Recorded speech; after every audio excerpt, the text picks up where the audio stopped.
Hi, this is Dean Butler. You're listening to TV Confidential. Ed Robertson, along with our guests Harry Castleman and Walter J. Podrazik. Harry and Wally are the co-authors of Watching TV, American Television, Season by Season, a sweeping look at the history of television from 1944 through the present day, from its early inception as a passive activity to its current form as a multi-tiered viewing experience. Watching TV not only takes you behind the scenes of every primetime season and every primetime schedule over the past 8 decades, but includes an ongoing timeline of the major personalities, trends, stories, and breakout shows of each television season. Watching TV, now available, updated and re-released as a 4th edition, now available through Syracuse University Press, press.syr.edu. You can also find Watching TV, 4th edition, Amazon.com, where books are sold online. Now, the last time you visited me, we talked about how the title Watching TV is a play on words. It doesn't literally mean sitting down and watching TV. It means for you as pop culture scholars, pop culture analysts, paying attention to the various ways the story of television has unfolded from its inception to the current day. So my question for you is, what are some of the ways in which watching television, quote unquote, has changed for you both over the years? Wally first, then Harry. For me personally, it is all about time shifting, time schedule. It is, I'm going to watch this when I'm going to watch it. And that started even before streaming. I was one of those folks who hooked up my video recorder, especially when it became a digital video recorder, and I could time coming into a show that I was recording that I was going to begin playing back. It was about 15, 20 minutes into it. And so I could skip all the commercials because you could do that with digital recording. So I would start the show at the top, come in actually at about 10, 15 minutes in, and then end it right as it ended. Because by then I was back to recording live and viewing. So in other words, I was able to get so much more control. That aside, I just treat it like an evening at the movies.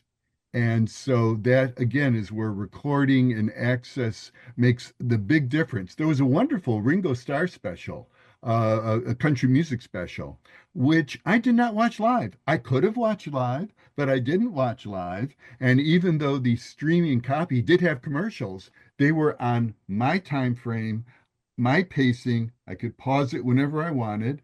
And it became a much richer and more enjoyable experience. So that's how I watch TV.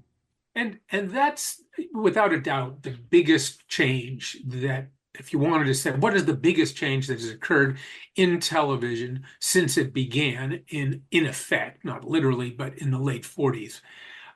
It would be the ability to the control of what you watched passed from the networks and their local affiliates to the viewer. And that was first through videotape recording and then digital video recording, and then now through streaming and whatever. Because all of us, the three of us, we all remember the old days when you were a slave to the live TV feed that was going on. You either missed it or you saw it, and that was it. I mean, maybe you could wait for the rerun to come up during the summer, but good luck remembering. But once the videotape came in, it was a declaration of independence by the viewer. And the networks and the stations and the producers really weren't crazy about that, partly, of course, because it meant the viewers could skip through the commercials. And we know that television is a way to sell products. But nonetheless, it's the ability of the viewer to decide what they watch when they want to watch it that has been the biggest change since TV started. And then an ancillary to that is that has opened up the opportunity to have discussions, a group, not necessarily group viewing, but people just talking about, did you see what was going on Veronica Mars, or Choose Your Game of Thrones, Succession, whatever show. You could actually have instant conversations with others that you knew were watching it, and once you reached your common discussion time, no spoilers, please, and then you could exchange notes, and those could be emails, and those could be, I know this is going to sound like a very strange concept, talking to each other on the telephone, talking in person, and you would just go into detail. And there is actually one of the most wonderful ways of enjoying television is sharing observations with someone else who enjoys watching TV and not just our book.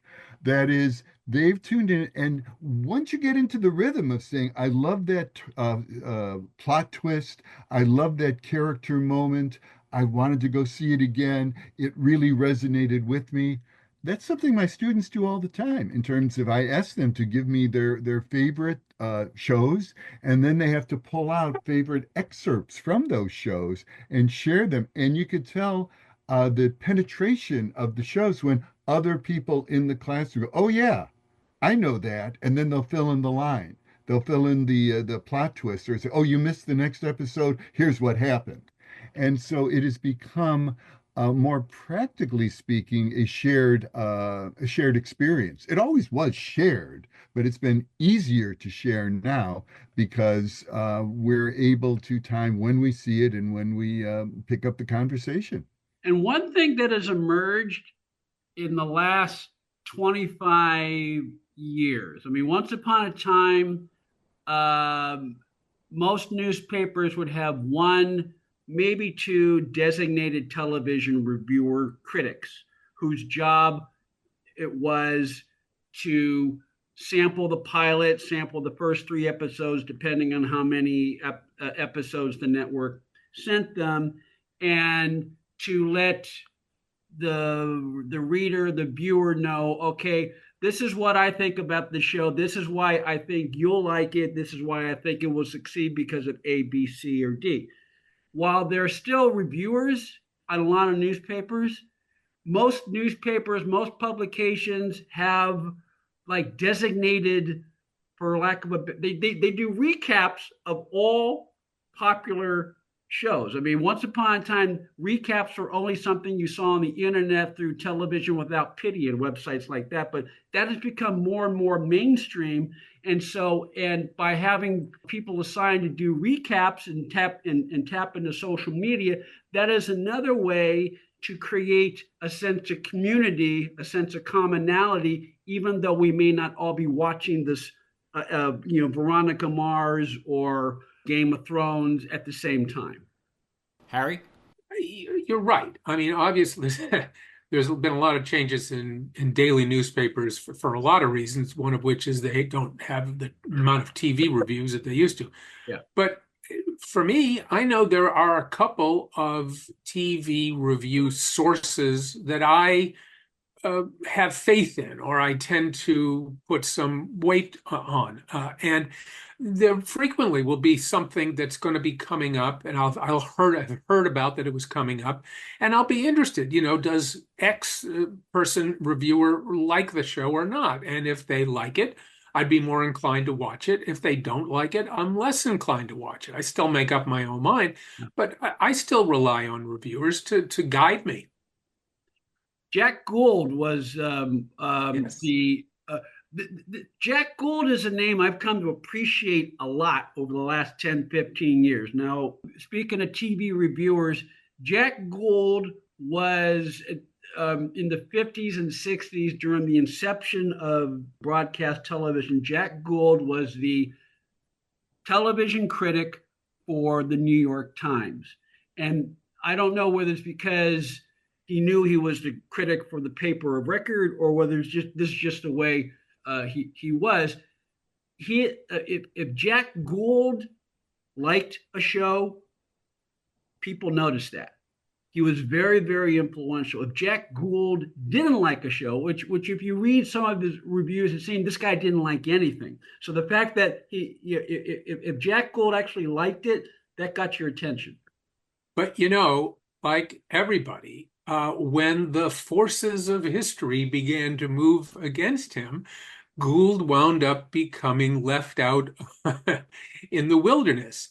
And one of the running jokes that Wally and I have had for years is when you had during the so-called original golden age of television, which was dominated by quality live original drama on TV, on the networks, as that, Gould loved that. That was his bread and butter. As you moved into the mid to late 50s and that began to change, Gould was harping that this is not, what people really want serious drama. Well, it turned out they really didn't. And so the Times had kind of passed, metaphorically, not just the newspaper, Yeah. had passed him by, and because the things had changed. Now, one other thing in the transition from the 1950s into the 1960s, I want to do a name drop here. I was talking with Michael Nesmith, who we know, of course, is a member of the Monkees, and then later was video auteur with his elephant parts and such. I was at reception when he was doing a concert tour about a decade ago or so, and we were talking about TV in the 50s into the 60s, and he made a really good point about the evolution of it, which he said, look, the 1950s, if you think of it more in the Leave It to Beaver era, that's TV for kids as a target audience, or more likely the kids' parents. In the 1960s, especially like 66, 67, 68, TV reached its teen years. That's when the Monkees got there. That's when they got very rambunctious. They said, you know what you used to like? We don't care. You know those stars? We don't care. We're going to be colorful. We're going to be creative. We're going to do exactly what we want to do. And he was very proud to have been a teen influencer in television's teen years, because that's when things really started to take off. And the Jack Goulds, God bless them, had to say either you go with the flow or step aside, because TV's going somewhere else. TV's going a place that is not 1940s, 1950s Broadway drama. It's especially in the age of like a Star Trek or Monkees or Hogan's Heroes or Get Smart. It's fun. It's fun in every sort of way. And I think amongst us, and maybe amongst a lot of your listeners, that's a golden age. That is truly a golden age of television, would be the 60s, would be the mid to late 60s, because of the attitudes that were brought to TV production, which then continued on and evolved as each generation stepped to the center. But it was, yeah, I heard that when people were doing the Star Trek Next Generation, they wanted to be true to the original Star Trek. Star Trek was just another format, Westerns, war, lawyers, etc., with the original one. When the Next Generation came along, it had a history, it had a following, it had groomed a generation of people. I want to do that in my own way. And partially as a result of that mentality, which was to not discard the original series as a separate source, but to incorporate some of the ethos, for lack of a better word, of the original into the new form. This is another part of the evolution of television that you both capture in Watching TV, Harry and Wally. Watching TV, American Television Season by Season, revised 4th edition, now available wherever books are sold through press.syr.edu, Syracuse University Press. Stay with us, folks. We'll be right back. This portion of TV Confidential is brought to us by our friends at Front Porch Realty, the community of realtors in the Northern Bay area of California that is committed to finding the solution that is best for their clients. Whether you're a first-time home buyer or looking to sell or lease your property in Northern California, call Karen Strain at 415-886-7411 or visit frontporchrealtygroup.com for more information on how they can help you. One more item: if you're starting a company, particularly one that is in an emerging market, you know that averting any sort of legal dispute is crucial to your business plan. Our friends at Tectonic Law offer an array of services that can help you avoid and preempt future litigation while also developing and protecting your intellectual property and intangible assets. Tectonic Law serves the needs of a host of emerging industries throughout California and beyond, including industrial designers, beverage makers, artists, farmers, retail stores, health practitioners, wellness experts, cosmetics manufacturers, nonprofit organizations, innovators in sustainable practices, and libraries. Go to tectoniclaw.com to learn more about how Tectonic Law can help your business thrive. tectoniclaw.com. Rock solid representation for groundbreaking industries. Hi, this is Julie Newmar, and you are listening to TV Confidential. Harry and Wally will be back next week for part 2 of our conversation. We'll build on the thread we just started as to the 1960s being the quote-unquote teenage years of network television by taking a look at some of the many landmark shows that premiered in 1965. We'll also take a look at famous series finales. Now, the concept of a series finale has changed, particularly over the last 30 years, and a whole lot more. Part 2 of our conversation with Harry Castleman and Walter J. Podrazik next week on TV Confidential. In the meantime, Watching TV, American Television, Season by Season, revised 4th edition, available wherever books are sold through University of Syracuse Press. You can also find it at Amazon.com, BarnesandNoble.com, where books are sold online. While James Dumont can be seen opposite Don Johnson, Isabel Furman, and Jack Houston in Unit 234. Unit 234 now available streaming on demand, all major platforms. You follow James Dumont, Twitter, Instagram, Facebook, and OnCameraWorkouts.com. Ed Robertson, Beth Tony Figueroa, Donna Allen, Phil Grace, and Susan Silver. Thank you so much for listening. Stay healthy, stay safe. We'll talk to you next time on TV Confidential. Now you can fly anywhere in the world and pay discount prices on your airline tickets. Book a flight today to London, Paris, Madrid, or anywhere else you want to go. And pay a lot less guaranteed. Call the International Travel Department right now at Low Cost Airlines. 800-222-0511. 800-222-0511. Again, that's 800-222-0511.